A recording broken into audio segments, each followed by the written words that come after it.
Welcome to The Functional Esthetician, a podcast where skin health meets whole body wellness. I'm Samantha Dunch, a licensed esthetician, owner of Skin Deep Aesthetics, author, and a doctor of functional medicine. My mission is to help you see the bigger picture because healthy skin starts from within. In each episode, we'll explore the gut-skin axis, hormones, nutrition, skincare, and wellness tools you can use to transform your skin. Welcome to the Functional Esthetician Podcast. I'm your host, Samantha Dench. Today, we have a special guest, Kelsey Ale. She's a functional nutritionist and women's hormone health expert. We are going to discuss skin changes during perimenopause, but what I'm the most excited about is that Kelsey's going to talk about insulin resistance and why women struggle to lose weight during this time. And teaser alert, it's not just because of your diet and exercise plan. Let me introduce Kelsey. Kelsey Ale is a functional nutritionist and women's hormone health expert. She helps women in their 30s and 40s navigate perimenopause with clarity, confidence, and a deeply supportive science-backed approach.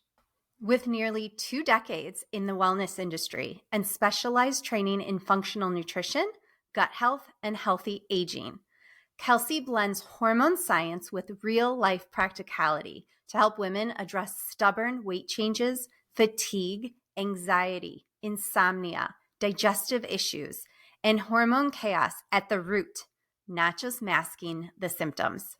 She's the founder of Audrey's Women Wellness Collective, a best-selling cookbook author, and the creator of powerful hormone and metabolism reset programs, trusted by thousands of women who want to feel steady, strong, energized, and like themselves again through midlife. Hi, Samantha. Thank you so much for having me. Yeah, I'm super excited you're here. Me too. So I'm going to have you kick this off and share a little background about yourself and how you got to where you are today. Yeah, of course. I'm like, oh, do we want the long story or the short story? I think I have the classic holistic practitioner story where I dealt with a lot of health issues myself and couldn't get any help from doctors, and actually similar to what I hear a lot of women going through when they're in perimenopause, where they're like, wow, I feel like crap, but all of my labs are normal. But I had that in my early 20s, and I was already working at a health food store. So I had a lot of access to amazing resources that pointed me in the direction of learning how important nutrition is, and led me on my journey to study so many different modalities of functional wellness. But ultimately, I always kept coming back to nutrition as being a really core piece, and also a piece that a lot of people miss or misunderstand. I've been able to heal all of my own issues through nutrition and supplementation. And I also like to acknowledge that when I think about holistic medicine and holistic wellness, I think there's totally space for allopathic medicine and more traditional medicine. I think it definitely has its place, but it's always ideal to do as much as you can kind of naturally first, and then use that as the adjunct or like the cherry on top to fill in the gaps if you need it. So I never like people to think that I'm anti-traditional medicine, but But my journey definitely was a lot of disappointment with traditional medicine. So I've done as much as I can, and just wanted to share that with other people. So I've been pursuing that as a career now for, almost 2 decades. Wow. That's amazing. And I feel like that happens with a lot of like holistic people. We have a journey where we're trying to fix something and we're not getting answers, and we stumble on something and we're like, oh, this works. I'm going to learn more. Mm-hmm. And like, why doesn't everyone else know about this? Why isn't everyone talking about this? Exactly. Yeah. So you have your own journey as well. Yep. Yeah. Mm-hmm. Yep. Don't we all? That's how we get to where we are. Totally. I know. I want to focus on perimenopause and skin problems you see, and how does nutrition play a role in that? Yeah, I think that is a really big pain point for a lot of women.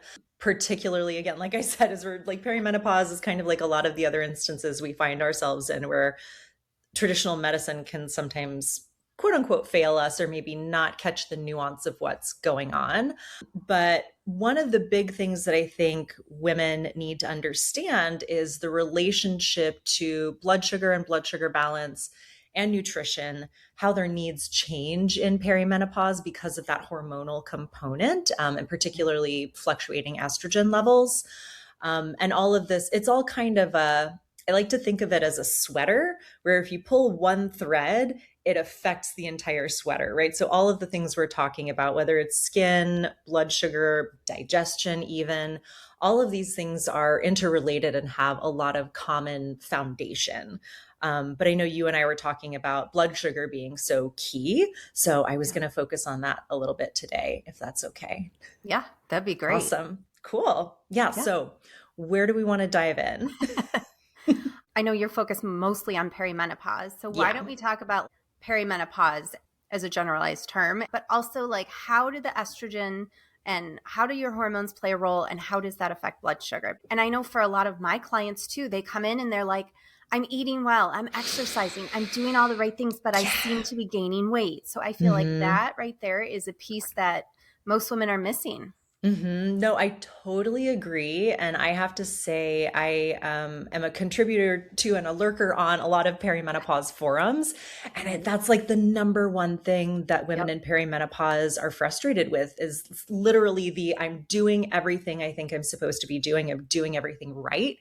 And yet I feel like crap. I'm gaining weight. Nothing is changing. And I'm miserable because they are following these really restrictive protocols. And I think the biggest thing that we need to understand is just how the foundational physiology of our body is changing in the process of perimenopause. It has been likened to a second puberty. And I think that's actually the most accurate and literal analogy I've heard, because it's like, if you think about your first puberty experience, on a physiological level, what's happening is your hormone production is transitioning from your adrenal glands to your ovaries, and the ovaries are taking over sex hormone production.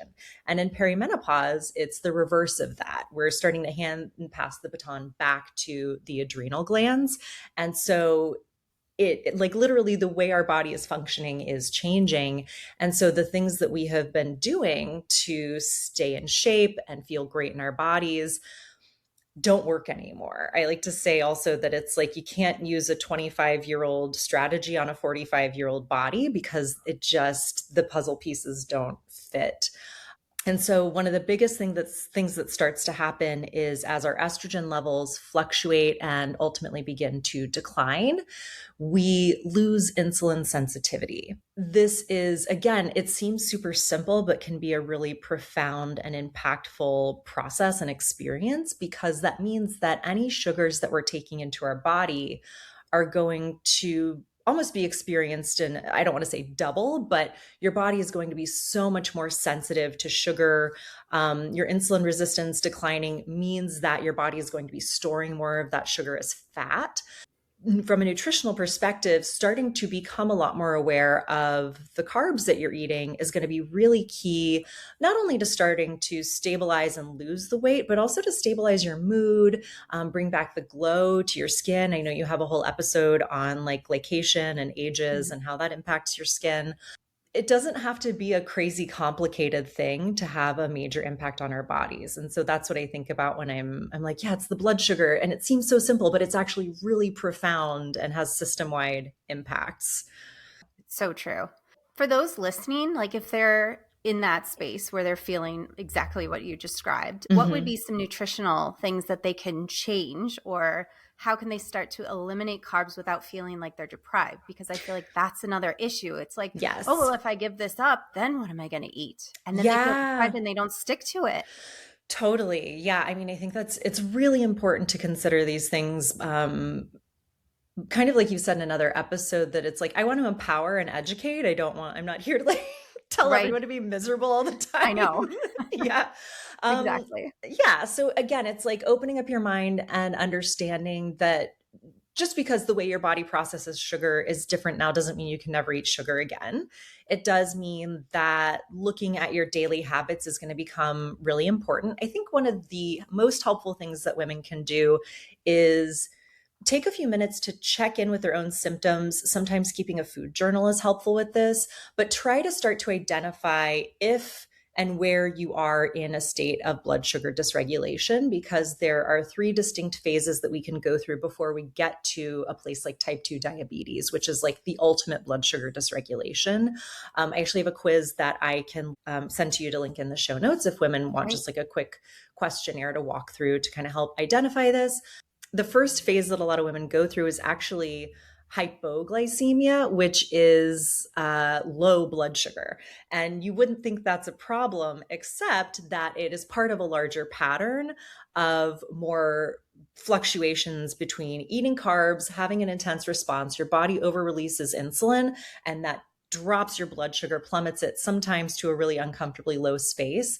And I think a lot of us are familiar with the experience of feeling hangry or fatigue between meals. Like you can eat and then 2 hours later, you're like, I'm freaking exhausted. Sometimes that can actually be an early indicator of hypoglycemia, which between hypoglycemia and insulin resistance, these two phases are actually relatively easy to address. And they're the first two phases in our blood sugar dysregulation. So one of the first places to start, if you're noticing this, is to try to reduce the amount of sugar you're eating. And we can have our sweet sugar or we can have our salty sugar. So it's important to remember that pretzels are also sugar, just like jelly beans are sugar. It's just packaged a different way. So starting to look at what we would call the simple starches, reduce those, focus on more fiber-rich whole foods sources of starch. So eating brown rice instead of white rice, choosing sweet potatoes, even white potatoes. One fun, because we're geeks about science. One really interesting technique you can use to actually change the fiber and starch type in your white potatoes is to cook them and then let them cool off completely. And that transitions the starch to a resistant starch so that when you eat the potatoes, when you reheat them, it doesn't spike your blood sugar the same way. So you can start to, I know, right? That's crazy. Cool. Yeah. Super cool. So focusing on eating more starchy vegetables and even more vegetables than grains if possible. But when you're choosing grains, have like a brown rice bowl instead of a sandwich, right? Trading out bread for like a less processed form, trading out pasta for a less processed form of that grain is going to increase the fiber, which is also going to help stabilize the blood glucose because it slows down how your body digests that carb, which means it releases the glucose into your bloodstream more slowly. So you don't get those spikes and then the drops. If we're moving into the next phase, which would be insulin resistance, you're going to maybe not have any symptoms at all, actually, because insulin resistance can mean that you have higher resting blood glucose levels, which can kind of feel great. Like you can feel like you have energy and you're ready to go, but you don't necessarily need all of that sugar energy in your blood all of the time. So if you are in a phase of being insulin resistant, then getting a little bit more strict and maybe eliminating grains altogether, maybe going on a paleo type diet for 30 to 60 days can be enough to start to resensitize your insulin receptors. And again, I want to bring it back to this doesn't have to be a permanent lifestyle adjustment. Right. Yeah, but it can be like think of it as like a quote unquote sugar cleanse where you're just focusing on whole foods, especially prioritizing protein. That's going to be super important for a multitude of reasons. I've been on my protein soapbox lately, so I'm like, we could have a whole other episode about protein. I'm a carnivore, so yes. Oh, amazing. Nice. Yeah. Are you doing carnivore diet specifically or? Yep. Oh, yeah. Wow. Okay. Tell me, can we take a tangent here? And I would love to hear, tell me about your experience with carnivore diet. Cause that's also right. For a lot of people considered an extreme, but also for some people can be incredibly helpful. Yeah. Yeah. So it's interesting because I used to love salads. I used to eat Brussels sprouts and broccoli because I did keto for many years. And I was always bloated and gassy. My boyfriend's got Hashimoto's, so he's always doing research on this too. And he was like, I think we should try carnivore. He's like, let's try it for 90 days. And 2 years later, we're still doing it. And it's funny because that was one of the first things I noticed. The bloat, the gas, all of that was gone. And my digestion improved. So Nice. It's actually like you would think, oh yeah, you're going to get all backed up by not eating any grain or Yeah. fruits, vegetables, but Hmm. So are you okay? I would love to hear what exactly, if you could give me a detailed breakdown, because I've talked to other yeah, people who do carnivore and they're like, oh, well, I do meat and a little bit of fruit and a little bit of honey and da da da. So what's your variation of this that's worked for you? I am like, I would say 99% meat. I will eat like blueberries because those don't bother me. Hmm. And then if I go out to eat, I'll put an avocado on my burger, or sometimes I'll eat asparagus, but that's about it. Hmm. That's like my cheat. I know. I love it. That's awesome. Have So, you, I'm so curious too, and I might just be taking us off on a tangent now, no, you're but fine. again, for another episode, Right. I'd be Yeah. really curious to see what your microbiome looks like right now, Yeah. because that's such, as we're changing our diets in any way, we're always going to be impacting our gut microbes. Right. So have you had a chance to run any tests, or is that something that hasn't come up for you yet? Because you're just like, I feel better. So Yeah. No, I yeah, haven't. I just got licensed as a functional medicine doctor. So I'm like, cool. I just did my hormones. So I've Nice. been kind of working on, working on the perimenopause. But yes, the gut Hmm. test is next, just because I want to Nice. know, like, I want to see Yes, a baseline of where I'm at. But totally. Yeah, it can be yeah. super interesting. I geek out Yeah. on tests. Oh, that's something I want to talk about. The Hmm. microbiome and how quickly it adapts. Yes. Yeah, it can adapt within 2 weeks. It's Um, amazing, right? it's fascinating. Yeah. Yes, and it is so much more influenced by diet than I think any of us realize. And bringing it back to the sugar conversation and Yep. shifting your sugar intake, yeah, you can reshape your microbiome in as little as 2 weeks. And diet actually has more of an impact on your microbiome than taking antibiotics. My mind was blown when I heard that, because you think when you're taking antibiotics, you're like, get carpet bombs, everything. That's the most intense. But actually, just changing your diet, and for a lot of people, adding more varied fiber is going to be one of the biggest and best ways to build microbial diversity, which is the number one indicator of gut health.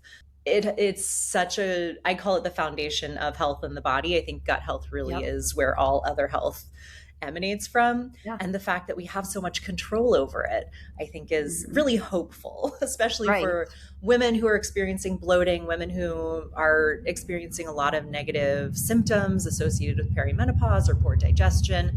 Starting to change your diet, bringing it back to what we were talking about before, kind of working your way back off the sugars, even backing off the grains a little bit if you want to try a paleo or a modified paleo diet for 30 to 60 days, it can totally reset your system. I'm also Yeah. a huge fan of fasting. Oh So yeah. that's, again, another episode we could Yeah. have. Last year, so literally almost a year ago, had been dealing with like 9 months of terrible GI issues that landed me in the hospital.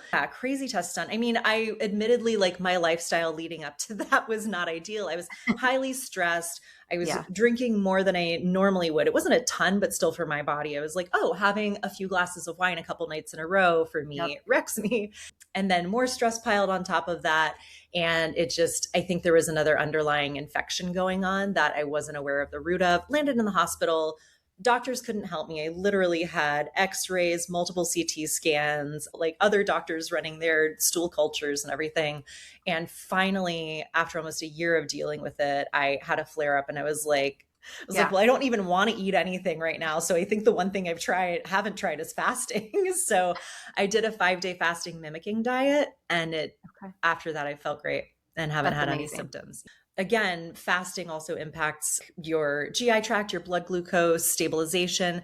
I wouldn't recommend fasting until you've gotten to a point where your blood sugar is more stable. So going Right. through that 30 to 60 day trial of the paleo diet and getting your blood glucose stable is the best place to start Yeah. fasting from, but that can also be a miracle.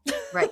No, Not to it's oversell it, but no, it's so true. And I feel like yeah. intermittent fasting, there's so much information out there, and some Mm, of it's good, some of it's bad. So it is one of those, it's like you really need to know who your sources are that you're getting your totally. information from. Yeah. Um, well, Mhm. as far as fasting goes, I do know for women, there is certain times of the month you're supposed to fast and certain times you're not. Do you want to speak to that? Yeah. And I mean, before I even dive into that, I think it's important for everyone to understand the concept of bioindividuality and understand that there are so many different methods out there that can work to help you reset and heal your body. It's really about honing in on what your body needs at this particular time.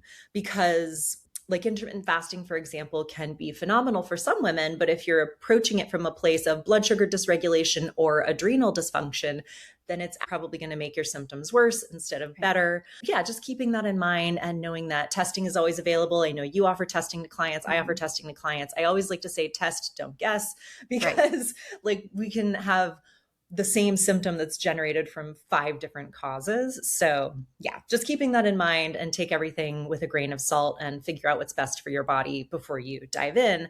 But intermittent fasting for women and fasting in general, there's a lot of importance of knowing your cycle and being attuned to your cycle so that you're optimizing that experience. Because when I did my first 5-day fasting mimicking diet, I was in my luteal phase, which is the phase post ovulation, right before you start menstruation. That is the worst time to fast. It was literally like an emergency situation. I felt like crap. I was just like, I'm going to pretend like I'm just sick for 5 days, and I had no energy.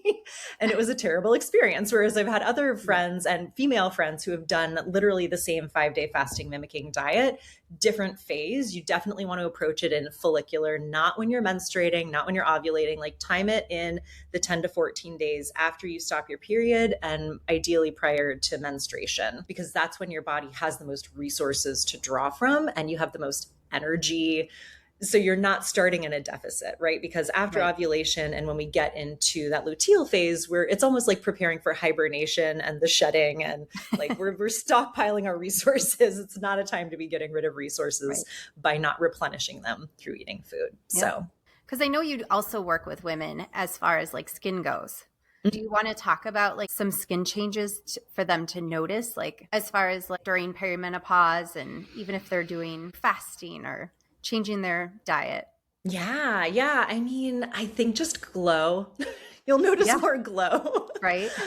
Yeah, because I know, again, you've talked about this in some other episodes, but everything that you're doing when you're making these changes is going to support detoxification. When you're increasing your fiber consumption, you're going to be shunting or excreting spent hormones more effectively. You're going to be balancing your blood sugar. You are going to be absorbing nutrients more efficiently. So you're also going to be reducing inflammation, and imbalanced blood sugar and inflammation and toxins can lead to the symptoms and signs of dull skin and fine lines and wrinkles.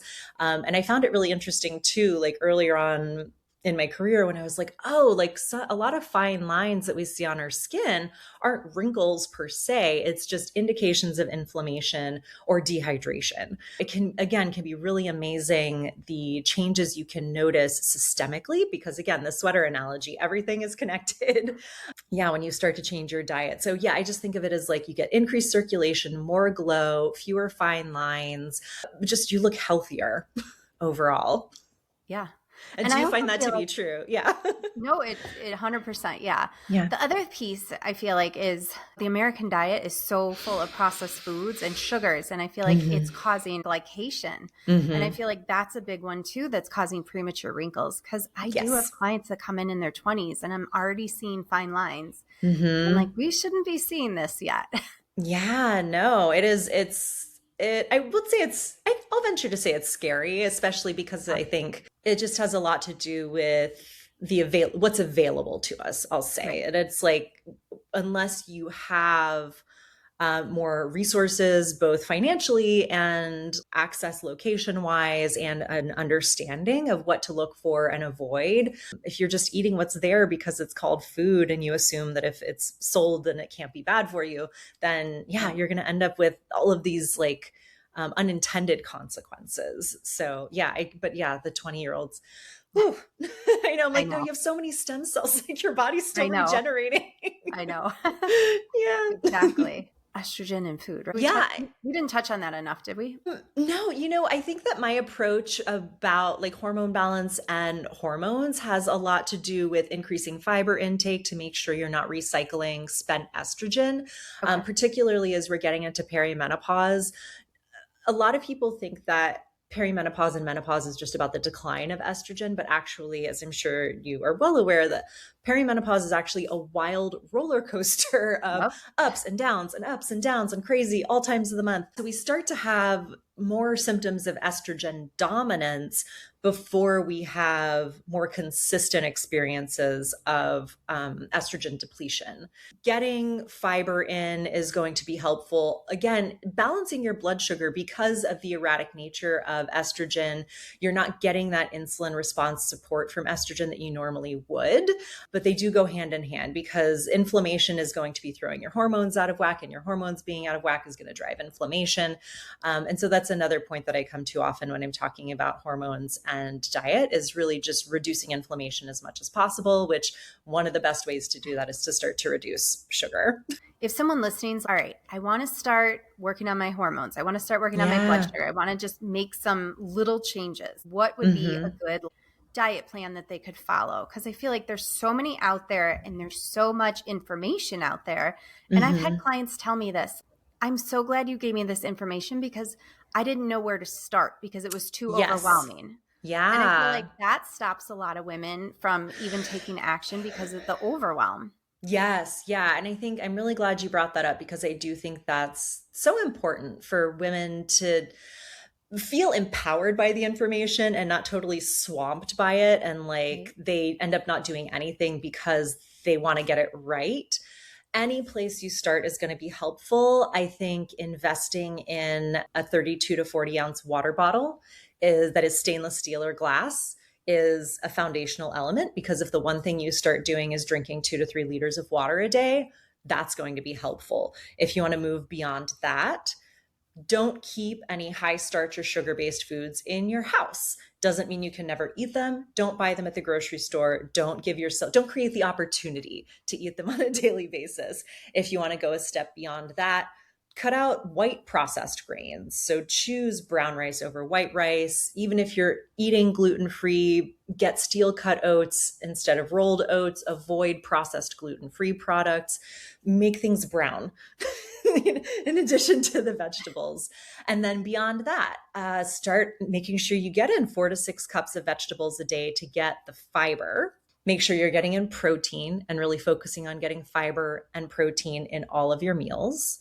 And if you want to go beyond that, look at doing that paleo diet for 60 to 90 days, because I love that not only is it guiding you to cut out the processed and refined foods, but it also cuts out a majority of the common food allergens. And food sensitivities and food allergies can be a major underlying cause of inflammation that's really hard to pinpoint for a lot of people, because I will say food sensitivities specifically, you don't have a true allergy to it. If people have a true allergy to something, you usually know and you have to carry an EpiPen. But if you have a sensitivity to something, it can be hard to tell what that thing is that's causing the bloating, that's causing that like puffy water retention. And I love that the paleo diet cuts a lot of those out. So again, it's like a full system kind of detox. You're resetting your blood sugar. I think it's a great place to start. But again, you can work your way through these steps. And the most important thing is to choose a habit that you can be consistent with. And I think that's why I always want to keep coming back to like how profound small changes can be, because a lot of times we think that if we're not doing it all, then we're not getting any benefit, right? Actually, just drinking water every day and the adequate amount of water can not only make a huge difference, but then it might also like influence you to eat an apple instead of a candy bar, metaphorically speaking, or literally speaking, you know? Right. Yeah, it can be kind of what we call a keystone habit. But if you do nothing else, being consistent with the water intake is going to be helpful. Yeah. So each one of these steps can have its own added benefits. Is there anything else you feel like you need to add? I feel like we could probably talk for hours. I know we can. And I'm sure, if anyone's listening, you could totally email Samantha questions and we'd be happy to answer them, and she'll be happy to answer them. I'm offering you up, but like she'll answer them in future episodes.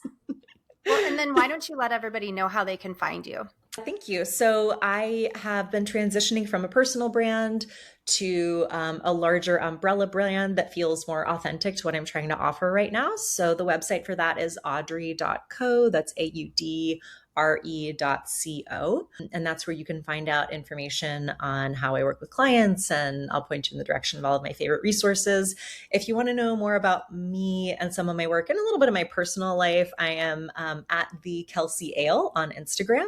And again, I'm kind of backing off of that as a personal brand and making it just a little bit more personal. Know me as a human. Yeah.